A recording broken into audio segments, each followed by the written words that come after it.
Anong mensahe ang kailangan marinig ng mga Taurus mula August 1 to 15, 2024?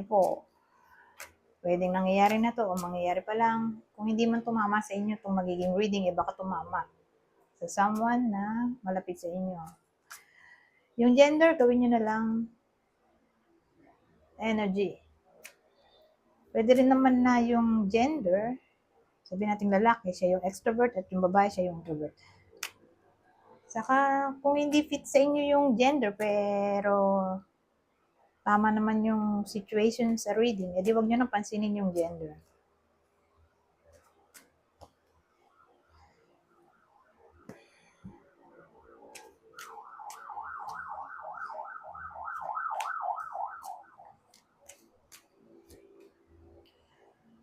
Oh, nakita naman natin, di ba ito, saka to, parang almost the same.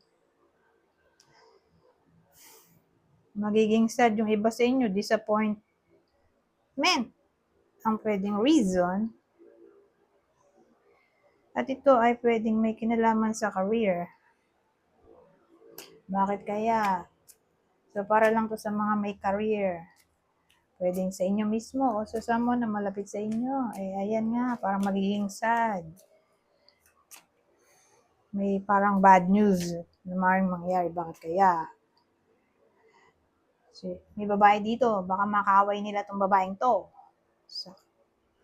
Sa workplace, may someone kasi na babae. At ang babae may pagka-bully, pushy, demanding, overbearing, self-righteous, busybody.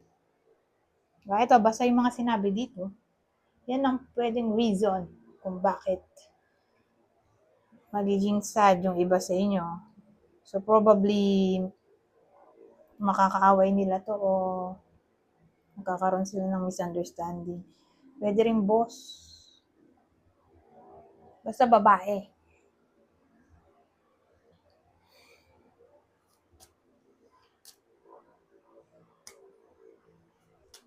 Ibang detalye, dagdagan natin. Paranoid. Paranoid. Loneliness na naman. Loneliness na nga.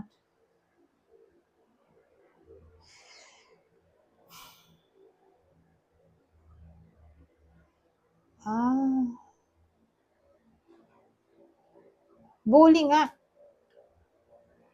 Ang dating ayaw sa iba sa inyo. Itong babaeng to, ayaw sa iba sa inyo. Parang gusto niyang i-isolate kayo sa ibang workmate.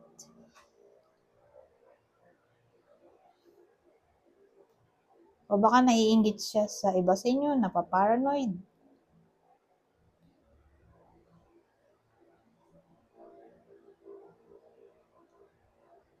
O hindi niya gusto yung energy ng iba sa inyo kasi may ganun eh. Yung tipo na pag hindi kayo magka-level ng energy, sabihin natin hindi kayo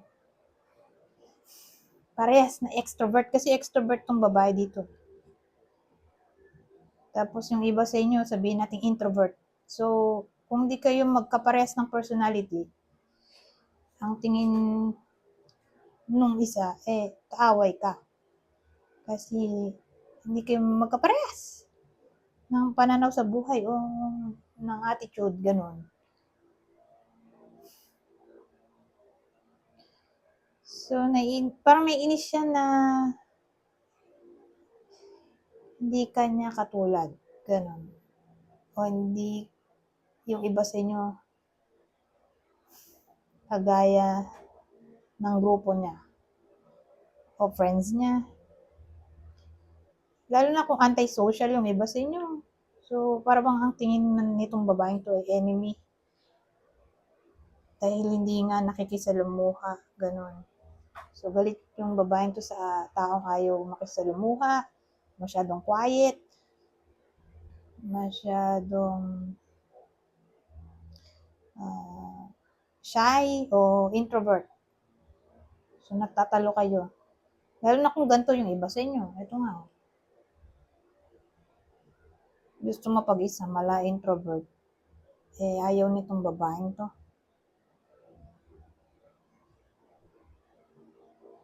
Lalo na kung laging seryoso, tahimik, shy type. Ayun. Busit siya. So, ingat sa babaeng to. So, again, pwedeng boss o someone na babae, pwede rin naglalaro ang edad nito sa 40 to 59 years old. So, kunin nyo lang yung info na sa tingin nyo tatama sa description ng kakilala nyo.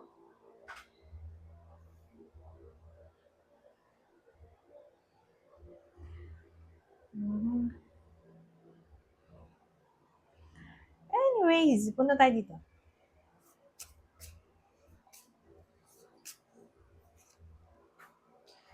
Morte. La Donna di Servicio. Babae na naman. At ito na naman yung ka-workmate. Anyari. Kasi ito may morte tayo.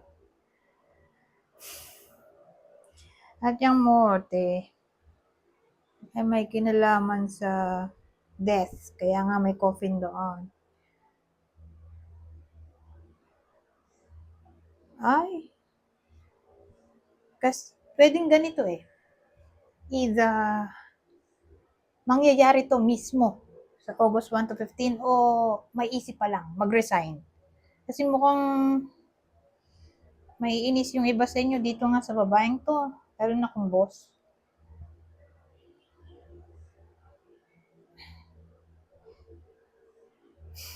Para bang ganon, maghihiwalay sila ng landas ida. Ito terminate siya nito o magre-resign yung iba sa inyo. O halimbawa manager to. I-assign yung iba sa inyo sa ibang branch. Pwede rin ganon. Kasi nga ayaw niya eh. Ayaw nitong babaeng to sa iba sa inyo. Lalo na nga kung boss. Pero kung hindi boss, ka-workmate lang. Na ganun ng edad, 40 to 59 years old.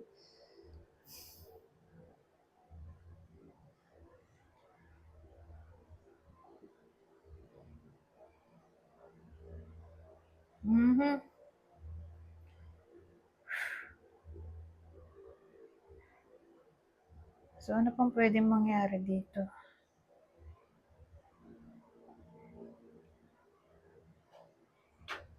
Na para bang kung sakaling maghihiwalay kayo ng landas, mas okay yon para sa mentality ng iba sa inyo.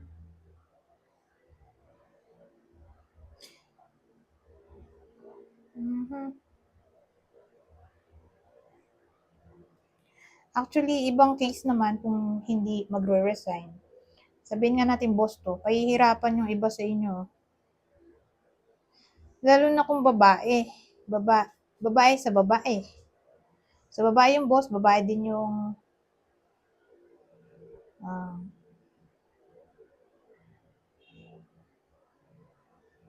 babaeng ano bang zodiac sign na ako, nakalimutan ko na. Taurus. Lalo na kung babaeng Taurus. Ayan. Baka tawag dito, pahirapan sila. Bibigyan ng isang katerbang task.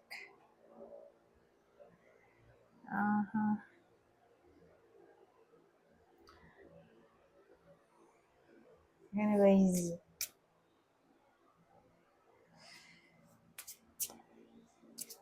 Ulitin ko, kundi man literally para sa inyo itong reading, baka para sa someone na malapit sa inyo. Sabihin natin kapatid, anak, magulang, kamag-anak, kaibigan, etc. Ano to? Pace over race. Third.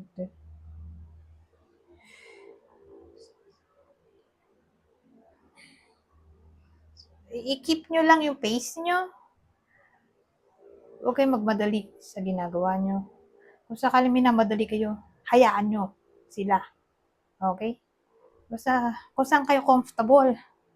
Yun ang gawin nyo. Okay? Hindi nyo kailangan magmadali o bilisan ang kilos. Lalo na kung inaapura kayo tapos hindi nyo naman trabaho. Hayaan nyo sila. Huwag kayo magpa-apekto. Ganun kasi agong to mabagal kumilos. Sabi over-race. So, parang dating i-keep mo lang yung ginagawa mo. O yung bilis ng action mo. Hindi mo kailangan magmadali.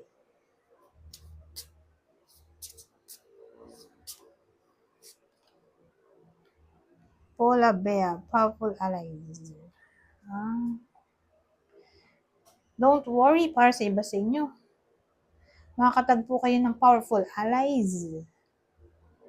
O sabihin natin may nambubuli sa inyo, merong tutulong sa inyo. Okay? In times of crisis, pwedeng sumuporta sa inyo. Kung yun nga, bulihin man kayo o away ng kung sino man. Dahil may kaalyansa kayo. O magkakaroon pa lang. Anyways, hanggang dito na lang. Goodbye. For now.